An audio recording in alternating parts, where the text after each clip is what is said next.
नमस्कार, आप देख रहे हैं राजधानी न्यूज। तो आइए शुरुआत करते हैं आज की प्रमुख खबर से।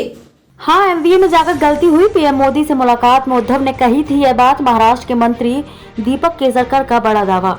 महाराष्ट्र के कैबिनेट मंत्री और शिंदे गुट के नेता दीपक केसरकर ने पूर्व सीएम उद्धव ठाकरे को लेकर बड़ा दावा किया है। केसरकर ने कहा कि उद्धव ठाकरे ने जून 2021 में दिल्ली जाकर प्रधानमंत्री नरेंद्र मोदी से मिले थे। तब उन्होंने पीएम के सामने माना कि एनडीए से अलग होकर एमवीए बनाने में उनकी गलती हुई है। उन्होंने इस मुलाकात में पीएम से कहा था कि एनसीपी और कांग्रेस के साथ हाथ मिलाकर मुझसे गलती हुई। मुंबई जाकर मैं इस भूल को सुधारूंगा। हालांकि मुंबई वापस आने के बाद उद्धव ठाकरे ने ऐसा नहीं किया। केसरकर ने फिर से कहा कि एनसीपी और कांग्रेस के साथ गठबंधन तोड़ो, हम सब फिर एक हो जाएंगे। हमने आपको फंसाया नहीं है। आपने हमसे कहा कि निकल जाओ। अब जनता के सामने झूठी बात कहते हैं, कम से कम जनता के सामने तो गलत मत बोलो। पीएम के पास उद्धव ने मानी थी गलती। दावा। पीएम मोदी के सामने आपने ही स्वीकार किया था कि एनसीपी और कांग्रेस के साथ जाना मेरी गलती थी। हिंदुत्व की विचारधारा छोड़कर मुझसे गलती हुई है। महाराष्ट्र जाकर इस गलती को दुरुस्त करूंगा। पीएम मोदी से वादा करके भी आपने तोड़ दिया। ऐसे में राज्य की जनता को ये समझना चाहिए कि किसने किसको फंसाया है। हम ऐसा कर सके हैं, यह भगवान की कृपा है। उद्धव ठाकरे इसका फायदा नहीं ले पाए। उन्हें हमने नहीं, एनसीपी और कांग्रेस ने फंसाया है। लेकिन आप अपना दोस्त दूसरे के सर क्यों मढ़ रहे हैं?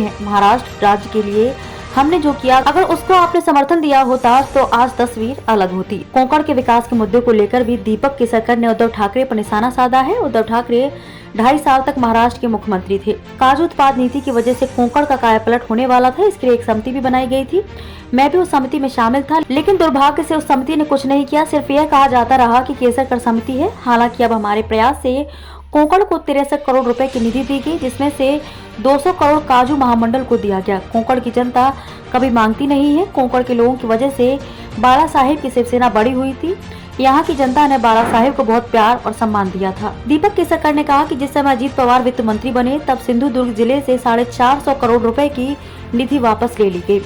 तब उद्धव ठाकरे कभी एक शब्द भी नहीं बोले। 250 करोड़ रुपए जिला नियोजन के लिए मंजूर हुआ था, उसे घटाकर 150 कर दिया गया। इस पर भी उद्धव ठाकरे ने कभी कुछ नहीं बोला। जब अजीत पवार इन बातों का जवाब दे रहे थे, तब आदित्य ठाकरे हंस रहे थे। आदित्य ठाकरे को कोंकण और कोंकण की जनता से कुछ लेना देना नहीं है। यह बात जनता के सामने आनी चाहिए। खबरों में अब तक के लिए बस इतना ही। आगे फिर होगी मुलाकात किसी खास खबर के साथ। तब तक के लिए नमस्कार और देखते रहिए राजधानी न्यूज।